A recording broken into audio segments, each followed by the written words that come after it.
Heyo, my Planet Coaster friends, Johnny5 Alive here, and I'm excited to announce the next Channel 5 Gaming Planet Coaster contest, the Scenario Contest. This is a big one, guys, so if you're in the community, please be sure to watch the full video because there's tons of details, and also be sure to read through the entire rules page, and this one's a doozy. It's about 5 pages worth here, and if you guys are not in the Channel 5 Gaming community and want to partake in some of these contests, all you gotta do is become a Discord member. It's a free app. You download it, install it, can put it on your phone, your PC, whatever you prefer, and then you add me to your friends list. Once I accept, send me a link to your Steam Workshop page. More information on this is down below in the description, guys, so go check it out and come join the family. All right, so let's just dive right on into it. As you guys can see here, there's a picture of Yeti Land. We're gonna be using that as an example-ish of what to do and what not to do. We also have Wix and Lauren also working on some more proper examples following the guidelines and the rules a bit, and I hope to go back and finish up Yeti Land, which will exceed what this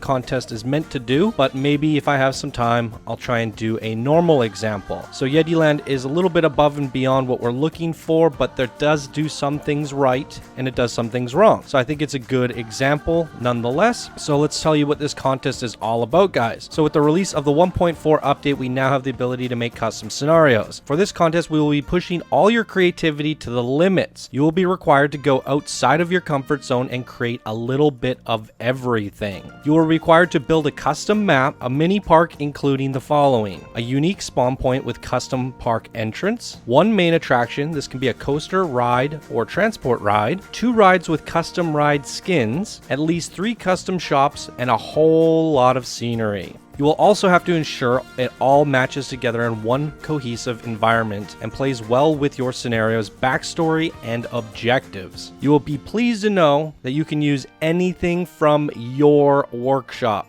your existing workshop. So if you're somebody who has built a ton of stuff and likes to build a lot of the same stuff, it's all going to work together here on your scenario. However, you will be required to submit a collection of everything in your scenario that proves you were the one who created everything we see. And I'll actually give an example of that right now, guys. So here we are. This is my sci-fi universe collection. I've added everything that I built that was sci-fi for Planet Coaster, so that if anyone was looking to build a sci-fi park that was cohesive, they could just come here and hit subscribe to all. All these items work together. So if I were to go make a sci-fi planet and turn it into a scenario, I would have a good start on my shops and facilities. I could use a lot of this stuff from here to help me with this contest. And as you can see here, everything is created by Channel 5 Gaming. It says right here, a collection of 32 items created by Channel 5 Gaming. The moment I add something from Wix into here, it'll say created by Channel 5 Gaming and Wix. So what we want to see is that your collection, what we see in here, we also saw on your scenario, and we also see that it's been created by just only you. So we want this collection to be submitted as a part of the submission form. You'll be submitting your scenario and your collection to prove that everything in there is authentically created by you. And I'll show you guys how to make a collection in a minute, because there's some more goodies with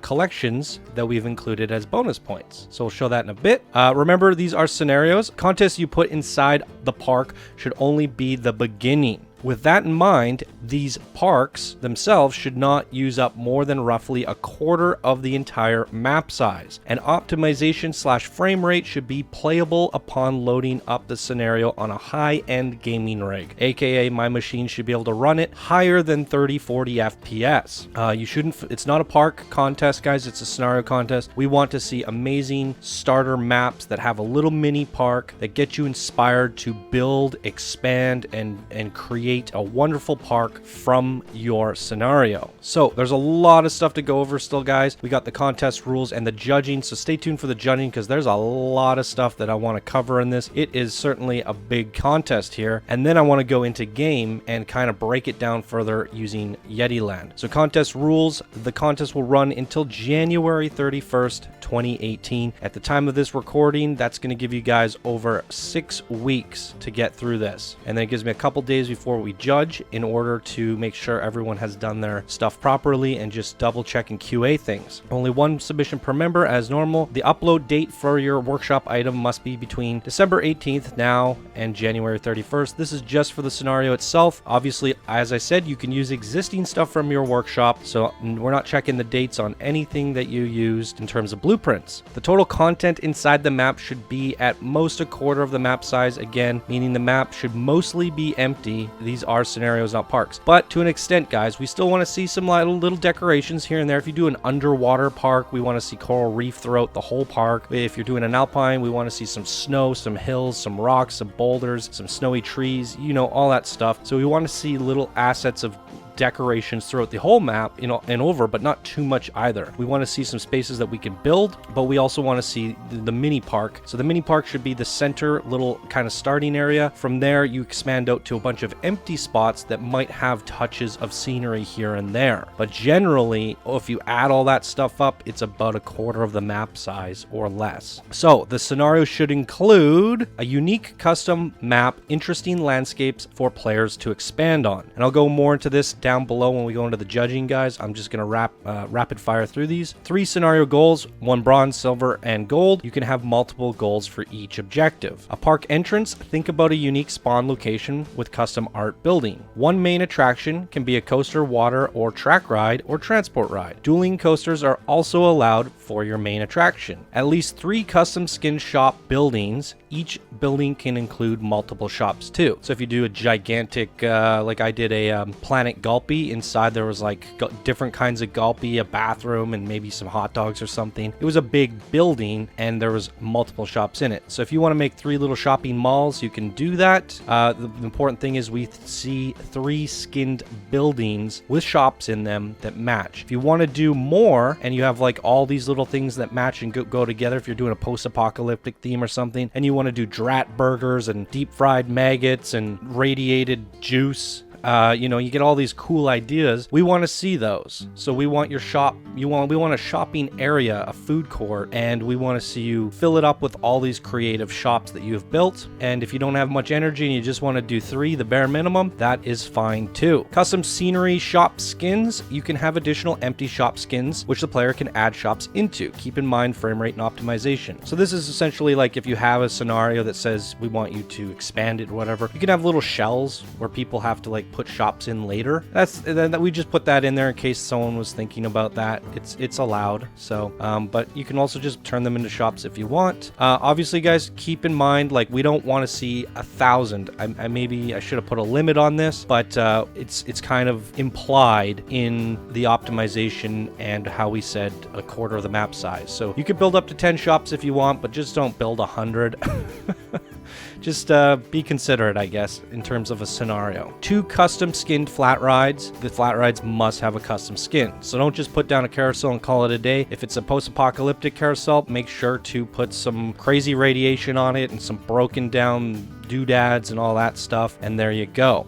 These are just to kind of sell your theme further. So be sure you choose a ride that makes sense. Custom scenery. You can have as much custom scenery as you want, but be sure to keep in mind your frame rate and optimization. And we're going to show you guys this in Yeti Land as a good example of how much you could possibly do on a high-end machine. Extras. If you want to include some sort of unfinished coaster or transport ride station, which is part of your scenario objectives or something to start players off with, this is okay, just don't go overboard. What this means is once you got your 1 attraction, your couple shops, and your couple rides, if there's something in there that you want to include in your scenario, like this coaster fell apart and it's broken and it's your job to fix this coaster or finish this coaster, that is cool. If there's something unique to your scenario that can't be accomplished with our rules, you can add it in to this extras thing. So maybe you have a dual synchronized coaster, but only one of them is finished, and it's like up to you to finish the second one. Or, you know, I'm sure you guys will think of something that we didn't think of. That will fall under the extras. So if there's just something that you really wanted to build for this scenario and it's not included here, you're able to throw it in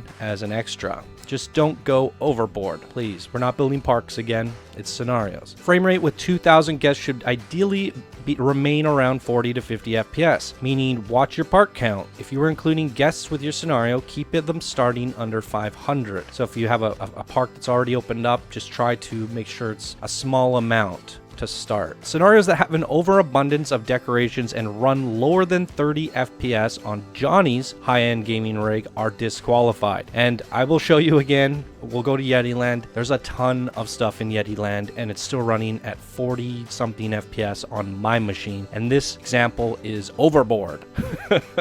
So most likely whatever you guys decide on doing, you're not gonna break this rule. And this rule is there because people that download the park or the scenario, they want to actually build a park. If it's already running badly, then they don't have enough FPS left over to actually make a park on. So ideally, we want this at 50 FPS and running just beautifully, just like you would see from the scenarios that come with the game. There's a lot of scenarios in the game that are actually quite heavily decorated, that look great, and they're running perfectly. So keep that in mind, guys. You may use sequencers, you may use fireworks, you may use any DLC, and new DLC drop tomorrow. So that'll be cool. You may not simply alter pre-existing park files into a scenario. The parks must be created from scratch. No grabbing maps that came with the game or someone that made online. You have to sculpt your own map from scratch and create your own mini park on top of it and do everything from scratch. You may not use billboards or custom music in this contest. No custom external packages will be downloaded for this contest. We want a somewhat vanilla experience for this, as we want people to be incentivized to download these scenarios and get having fun without having to worry about a bunch of fuss and mess. And the billboards also bog down your FPS, which is something we're highly focusing on being a good thing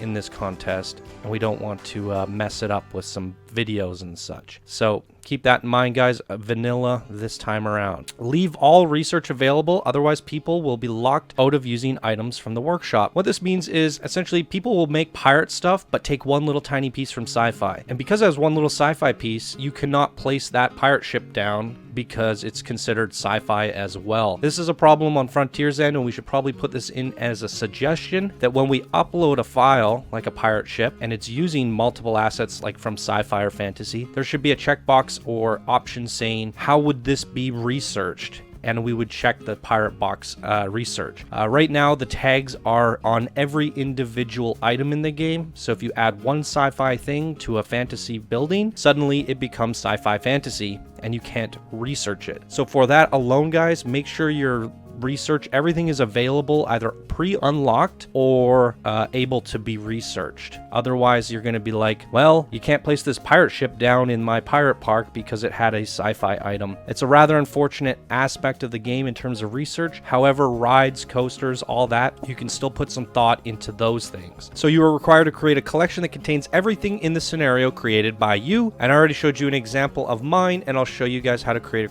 a collection right now, super quick. So you come to the front page of the workshop, and it's a tricky little thing hidden here under Browse. You go to Browse Collections. Once you go there, you could create a collection.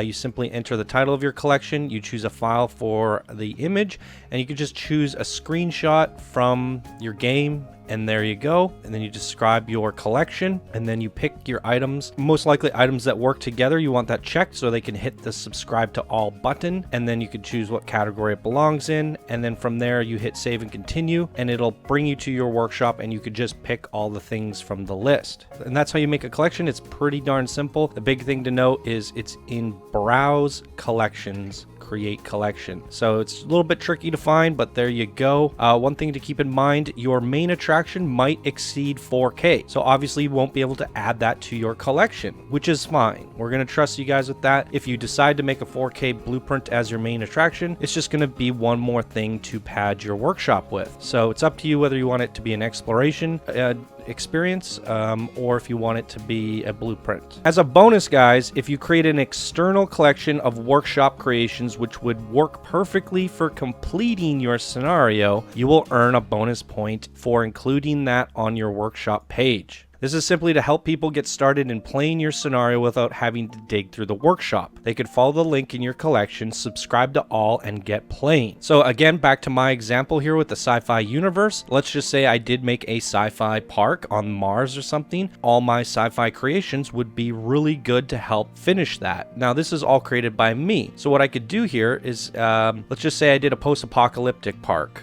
I could go on the workshop and find everything post-apocalyptic created by other people and add them to my collection. And then I create this thing called post-apocalyptic scenario starter kit, and I have this linked in the description of my scenario. People can click that, come over here and hit subscribe to all. Now when they go into the game to play your post-apocalyptic scenario, they literally have everything that's post-apocalyptic from the Steam Workshop, and they can get playing your scenario right away. This is just to help people to play Planet Coaster faster and enjoy your guys' scenarios even quicker. So that's a bonus point for creating a starter kit. Please include in the description of your scenario upload on your Steam page created for the Channel 5 Gaming Scenario Contest. This is just to help promote Channel 5 Gaming. When people see this, they go, oh, what's the Channel 5 Gaming Contest? They get interested. They join us on Discord and they hear about it. They find out about it. And your guys' creations might be going to the front page of Steam. Some people will see Channel 5 Gaming Scenario Contest and they might be interested in joining in on that or coming in for the next contest. This helps grows the competitions. It helps grow the Discord and it helps grow Planet Coaster overall. And it just gets more people aware of what we're trying to do here.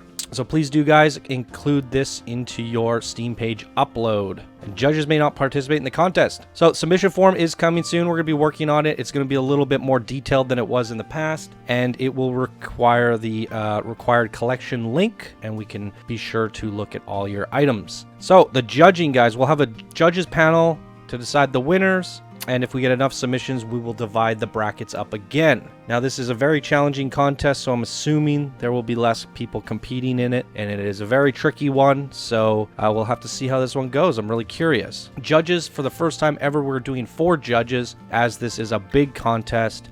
So we're bringing in Wix and Web Searcher for the second time, and Wix for his first time. So scoring, guys. So we got a lot of small points to give out here.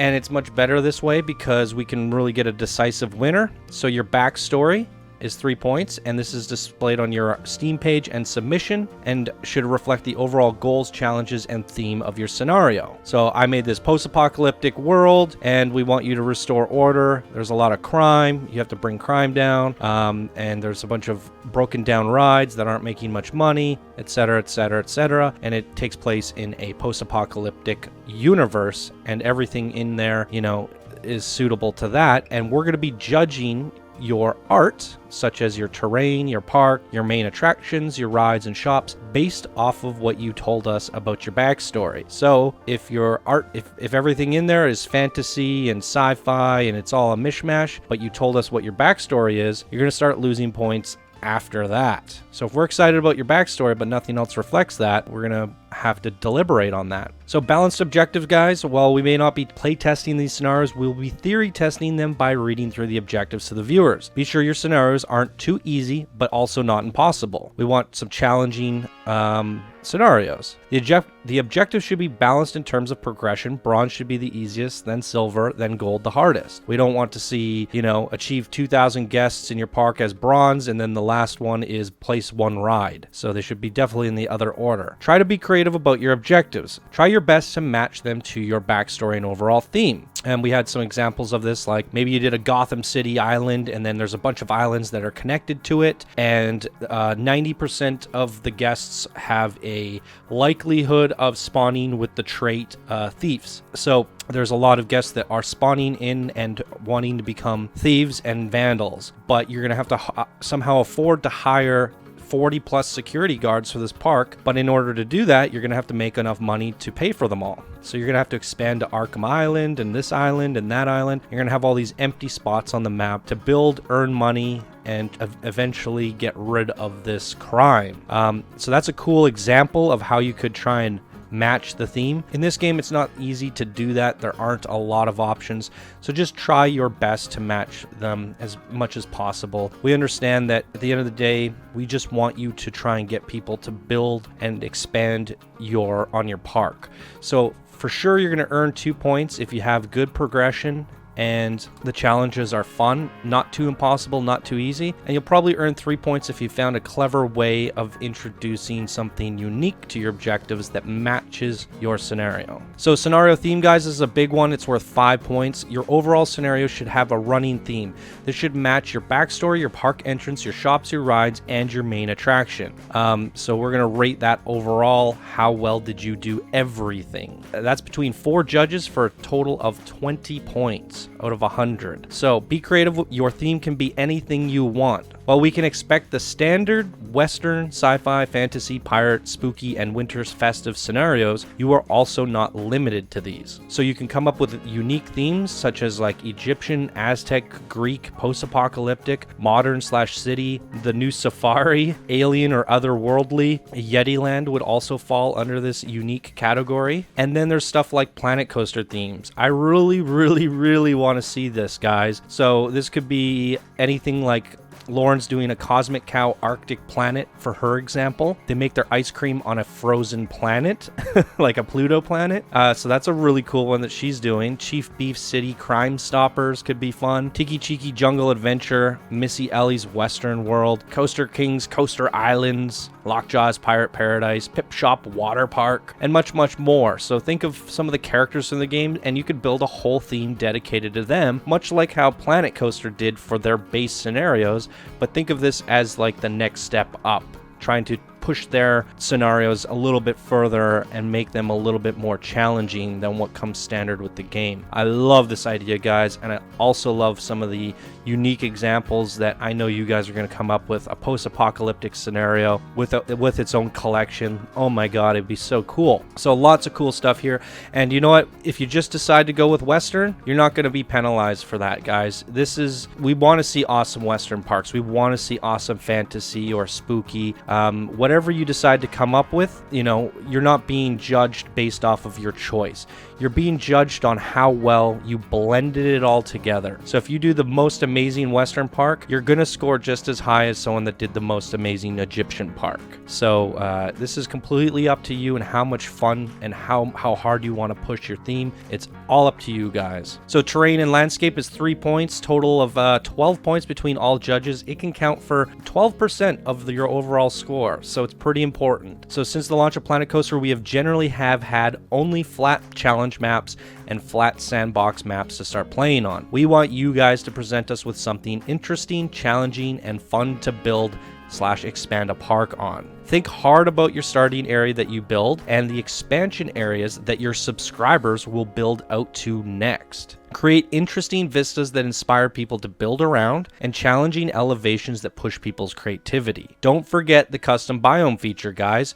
Be sure to load your map up into a custom biome before opening it up in scenario mode. Try to find a color palette that will make your scenario unique and beautiful. So if you want to have some touches of snow in there, be sure to touch that in there. You know, you could take red rock from Western and mix it with some lighter rock from the Deciduous map. So lots of cool combinations there. Be sure to keep that in mind with your theming and your terraforming.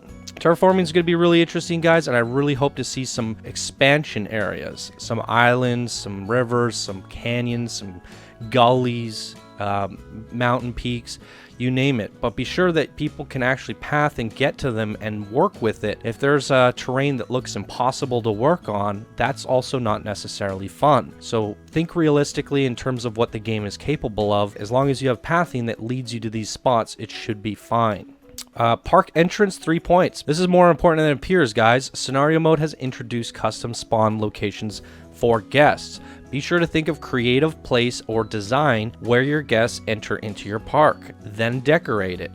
A cool example from Geekism, who made the Red Planet scenario, where the guests spawned from a big UFO mothership and walked down a beam of light. That's a really cool way to introduce your park entrance, and the alien ship is your your big park entrance. But if you guys choose to just leave the park entrance where it is, but you make this big, beautiful entrance sign, and you have the sign of what your park is called or whatever, that could still earn you 3 points if you do it really well. So just put some thought into it and think about, is there a unique way I can make my entrance match my theme? Your main attraction, 3 points. While every scenario doesn't need a main attraction to start, we have decided it is best for this contest, as we will all get to experience a ride during the creation of your video. So this is something like we decided that the viewers watching the contest would like to see a ride of some sort, whether it be a transport, log flume, coaster, or whatever. We get to experience something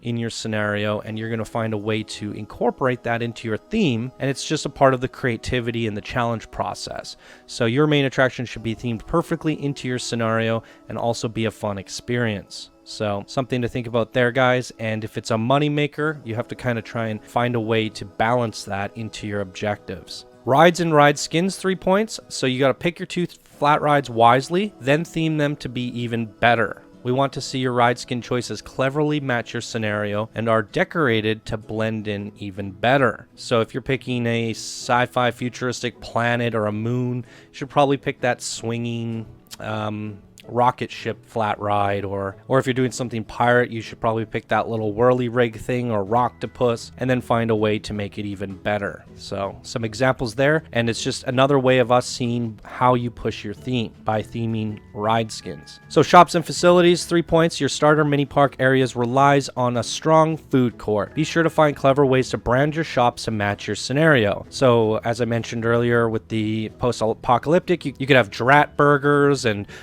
deep fried maggots for your french fry shops, and radiation drinks and stuff like that for your gulpy.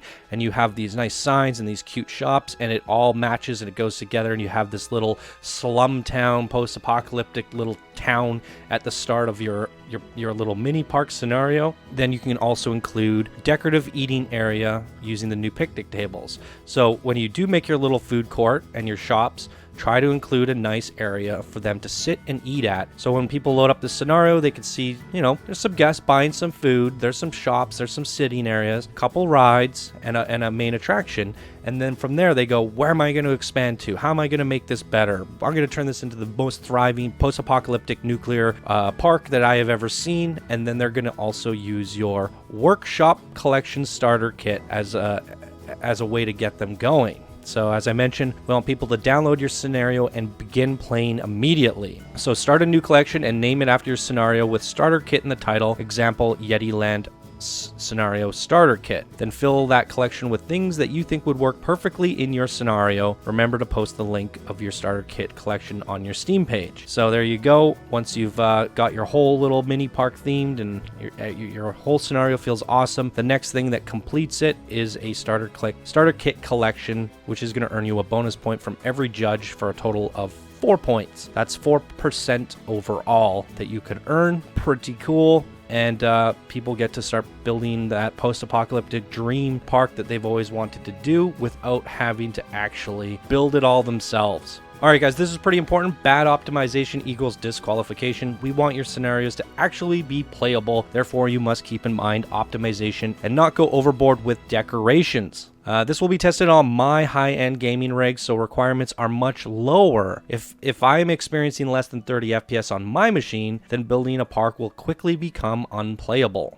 Keep in mind, guys, that 3 shops, 2 rides, 1 park entrance, 1 coaster, and some decorations will likely keep you well over 40 to 50 FPS on my machine, and if not 55 plus. This is just a safety number, depending on how crazy or detailed your blueprints are. If you are unable to test this as you have a lower end machine, guys, you can comparably match it by looking at the FPS counter on the scenarios that come with Planet Coaster. So for example, if you load up a bare map and you're getting, 40 FPS, and that's just what your computer does with nothing, go open up one of the Planet Coaster scenarios and see what you're getting there. If you're getting 25 FPS there or 30 FPS, then you know what you can build comparatively. So you can build on your park until you're at about the same as what you see in the scenarios that come with the game. When I load up the scenarios that come with the game, I think I get like 60 FPS on all of them. Like, it doesn't even hurt my computer at all. So you can easily build everything that you see in any of the scenarios that come with the game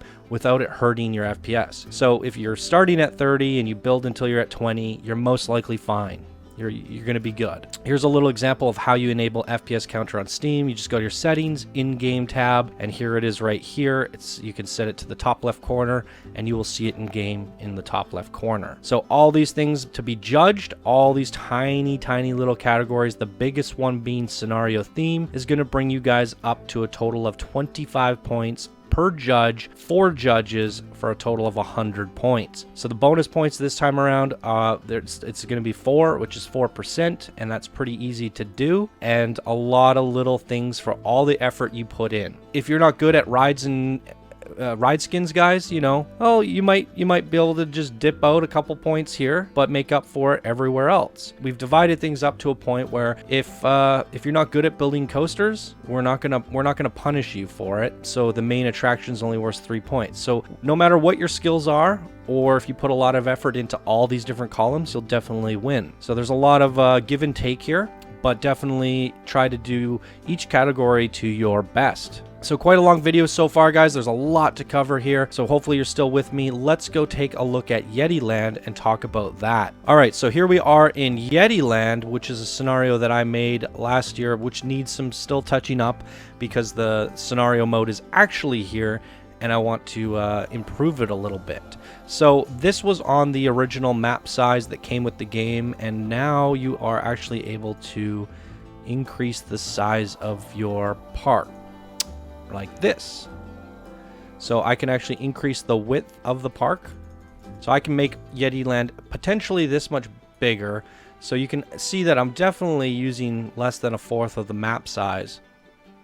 And even on the small map, if we just look at that, where I've built here, there's still a lot of area to build. I could build up here, I could build here, I could build here. I could even build up here, back here, and down even in this cave. Tons of flat spots. I could build all the way around here.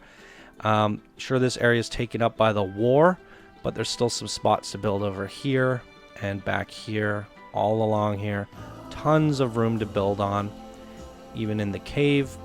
So a lot of the space, if you kind of compact it all together, it's probably about 1/4, maybe more. So this isn't a perfect example, but it is a example.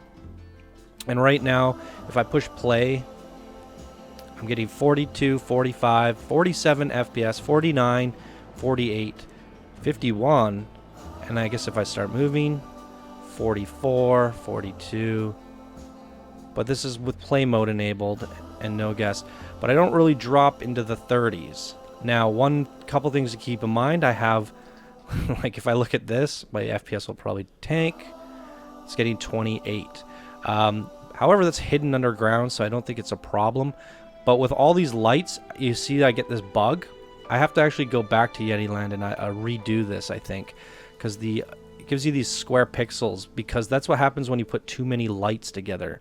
Each one of these crystal clusters has lights in them, and the game can't compute that many. So looking at this, 8,200 objects, including lights. Hit delete on that. And boom, 45 FPS. I just increased my FPS in that one area by 15. And overall, did it help the park? Well, I'm still at 47, 48, 49. So yeah, I mean, overall, the FPS on this is good. It's a solid amount. I still, you know, I've only dropped the FPS like 10 or 15. And from there, whoever starts building on this has the rest to work with. Now, things to keep in mind is lighting will most likely hurt your FPS. Let's see if this improved it. It's about the same, actually. I was just thinking, because I went crazy with this coaster and there's a lot of lights on it. And I have a lot of basic shapes with this whole army of gingerbread versus Yetis. There's a lot of decorations. So Yeti Land is an extreme example of how much decoration you can actually do with within the frame rate restrictions that we're giving you guys. There's a lot. You know what? We already deleted 8,000. Let's select everything and see what happens. So 38,000 minus the 8,000 I deleted in the cave. So it was at 46,000 pieces overall. and it was still getting about 50 FPS, 45 to 50 on my rig. So on other people's computers that are low-end machines, they might have a little bit more struggles, but we're assuming that people have good computers and want to play this game for its full potential. That's the assumption. So you can see here, you have a lot of decoration that you can work with. So now that we got the optimization aside, and anyone that's panicking about how much they're able to build, well, this is how much you're able to build. Just try to make sure that there's still 75% of park space left to build on. And in terms of terrain and what we're looking for with uniqueness, you get to actually build on top of this. I've made it so that the platforms are high enough so that you can run a path up here and then around and up here and around. The pathways will go up there. You can even build in here. So there's a lot of interesting things going on with the terrain. You can actually put flat rides on these little glacier thingies and run bridges over them, connecting them. So you get this little network of stuff. And same with over here, you can put some shops and some rides, bridges and paths, and it gives you some interesting things to play around with and build. A bridge coming across here. So when someone comes to build on this, they probably will start building their park around here, and then they'll, you know, eventually expand to the other areas. Now, initially, I had an idea for Yeti Land where it was going to be a couple themes, and that's why you see this sci-fi building here. So yeah, this one's not a great example, having this sci-fi mixed in with all this winter festivity stuff. I would probably remove that. Now, I also have a train station that runs around my whole park. I would probably leave that for your subscribers to do and let them decide where they want their train stations. For my scenario, I wanted to include it, but I built all my own custom train stations that match my theme, and I had the intentions of having a sci-fi area over here. So things work for my example. For this contest, I would say do away with the train station, because we want one main attraction, and that main attraction would be this coaster here, Darla. The Yetis are all over it, so it matches the theme of Yeti Land. It has the lighting matches, the custom supports are all built by Yetis, so everything there matches Yeti Land. So the main attraction is definitely a 3 out of 3 in terms of theming, and the coaster actually rides really well. And there you go. So that's a good main attraction. I also have one here. Now, we don't want two main attractions, so if I were submitting this for the contest, I'd have to pick and choose between the two. But this one would have also worked. It's called the Pit, and you go down and you see kind of like the Snowman's Despair. They're all dying in this cave, and it kind of goes with the theme of Yetis versus snowmen and gingerbread men. So I personally prefer this one as a scenario that I was planning. This was a secondary coaster, but this one was the money maker. I wanted to start people off with a couple coasters. For our contest, I only want you guys to do one, and you have to choose whether it's going to be a track ride, coaster, or a transport ride. So this transport ride would have worked for you guys in terms of getting you around the park and giving you a tour of the scenario, but I only want to pick between one of the three, and for me that would be this coaster. So if I were to submit this as a submission to this contest, I'd probably have to remove the train, all the stations for the train, this one, get rid of it, that one, get rid of it, and you guys get it. So I could still have the pit here, and it's just the station with a track sticking out the back, and it's just sitting there. And part of the objectives, or something that says in my backstory, is there is an unfinished coaster called the Pit, and it's your job to turn it into the world's best dive coaster. And by the time somebody finishes the dive coaster, they might end up with something that looks like this. So I could have a bonus kind of starting station with a track sticking out the back and call that a part of my objective. Now, in terms of scenery, I probably overdone it a little bit. I would probably stick to having a little bit less than this if you guys want to go crazy. This is an example of pushing it almost a little too far. So if you wanted to go as crazy as I did, you probably can, but just be careful. Be very careful. This area is a pretty good example of, you know, the mini park that we were looking for. And I said you can have at least 3 shops or up to, you know, a little bit more. Here I probably have a little bit too many for what I was looking for, but it's still a decent amount. I think a shopping area this big is a great starter area. Probably could use some picnic benches somewhere here, a sitting area, but that wasn't in the game at the time. But generally, I have some shops in here. I got a Monsieur Frites. I got 1 or 2 here, and 1 here, Gulpy. And there you go. So some custom shops here and there, and they're all themed to Yeti Land. The Yetis are all over these buildings, destroying the gingerbread village. And the idea of Yeti Land is it's the gingerbread men versus the Yetis. And they have lost their hometown here. Hence the war in the middle. They're trying to reclaim their homeland from the Yetis. Now looking at Frank here and Betsy, these are terrain. They've been built out of terrain. So this will, if you want to do sculptures, that will count as part of your terrain. And that's welcomed. We want to see that. So if you want to make a big dragon or a floating island in the sky or whatever, that is all welcomed, guys. So lots of interesting stuff, as you can see, for the terrain. You can build inside of caves. There's big statues or sculptures of Yetis. There's pits that you can build down into. More caves over here that even have little areas that run through, and the coaster, the main attraction, runs through all these areas and kind of explores the scenario a little bit. We got more caves and little plateaus to build on top of here. And yeah, it's got a lot going on in terms of terrain. So this is still a good example. I think it's just a little bit overboard in terms of content. I just need to trim it back a bit, which I showed you guys here. And that was good. Park entrance, not the best. It's got a pretty little vista or shot with all the bent over trees and shrubbery and stuff. And it has a custom sign that says Yeti Land. Out of a 3, I'd probably score it a 1. It's a, if I was feeling generous, a 2. And there's a cave and there's some terrain, and I mean, it has some work put into it. I don't think it's the best, but I didn't want to hang Yetis all over it like it did everywhere else, because the idea was the Yetis haven't quite gotten to this half of the map yet.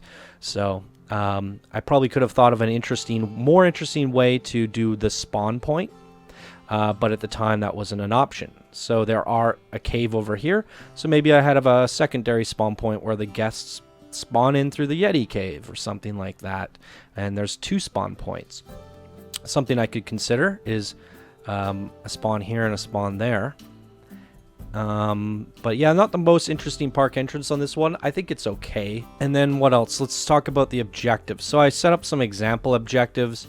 So for this one, I couldn't really come up with anything too unique to match the scenario, but I did do some, you know, a balance between not too easy and not too impossible.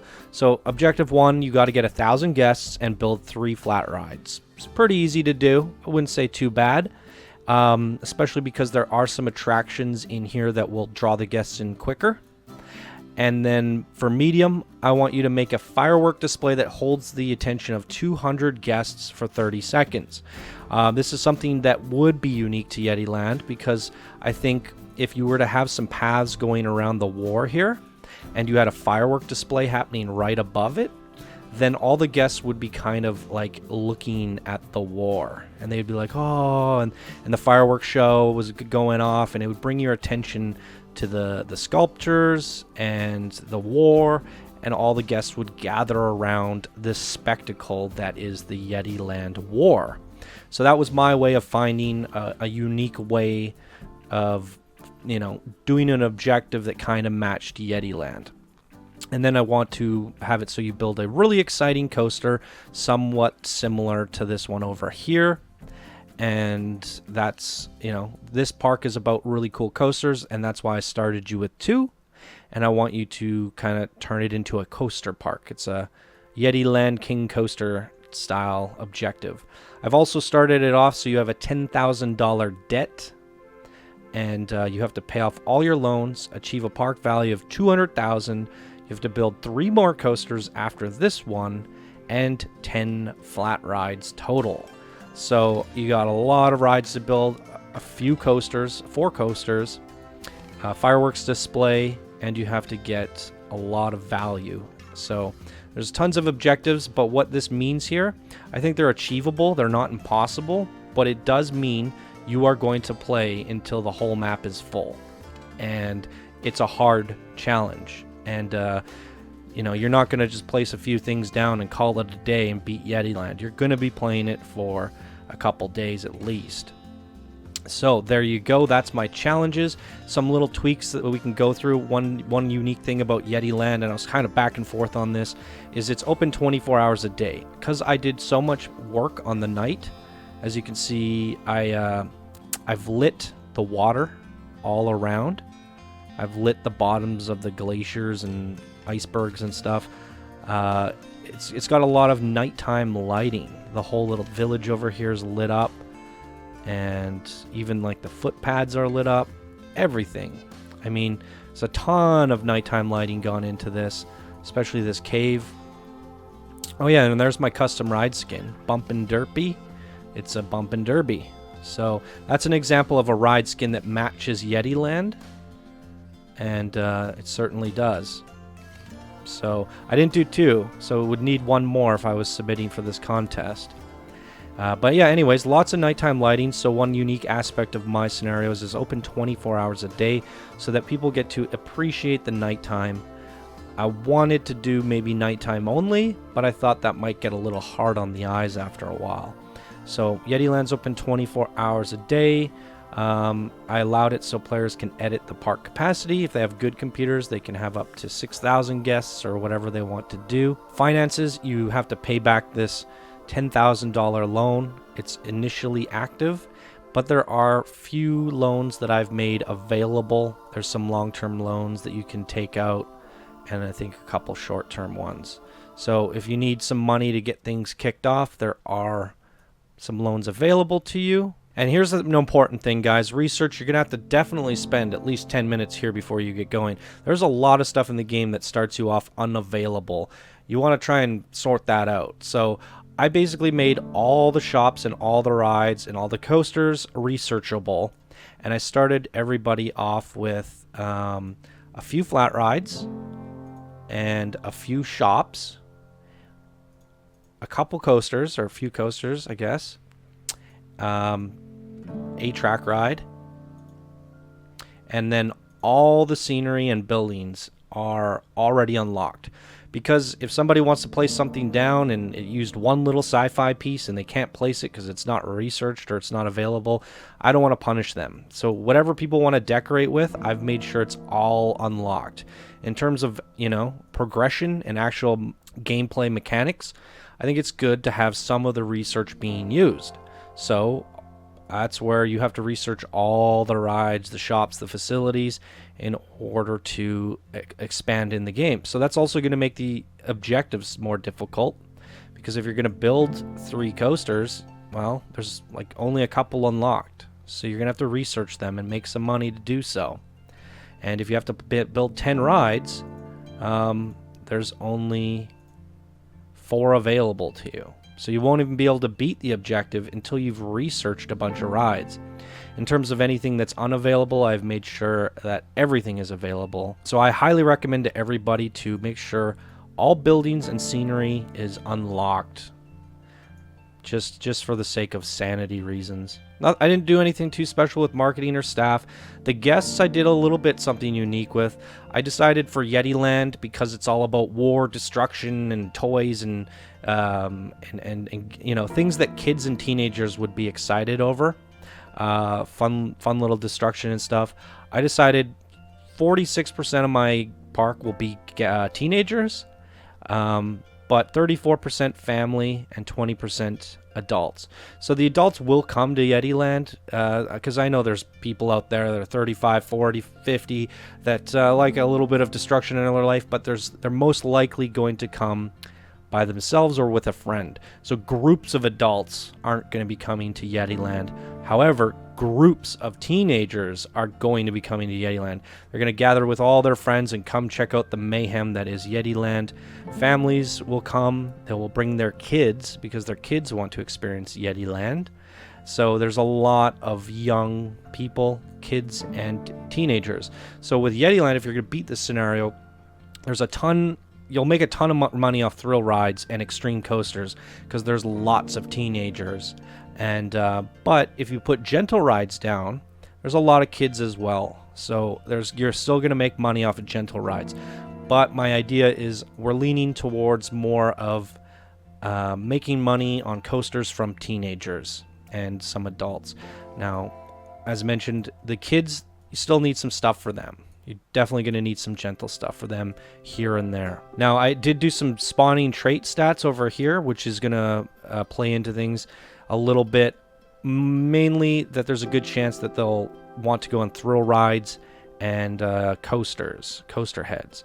So there's a lot of people that want, like I said, the teenagers, they're going to come in with these traits. 75% chance to spawn a high coaster head or thrill seeker. So you're going to make tons of money off your coasters and thrill rides yet again. But there's still a lot of options in here that work for all the other guests. Crime I pretty much left alone. That's not what Yeti Land's about. I would probably even turn it off, which I have it here. You never know. I might change my mind on that. So there you go, guys. That's a pretty good example of what to do and what not to do with this contest. Yeti Land is a pretty good example. It just needs another flat ride. Maybe I went a little bit too overboard with the first eating area, but this is kind of what we're looking for in terms of a mini park. Something around this size. Lots of terrain sculpting for an example there, and a good main attraction, which is a great example. So there's some do's and do nots here, but if anyone was worried about the FPS, like I said, getting 40, 48 right now, 49, and that's how much decorating I've done. So unless you completely go overboard and do 100,000 plus pieces, right now I said, what was it, 40,000 pieces or something is acceptable. So I guess you can kind of think of it that way. Try not to go over 40,000 and maybe try to keep it under 40,000.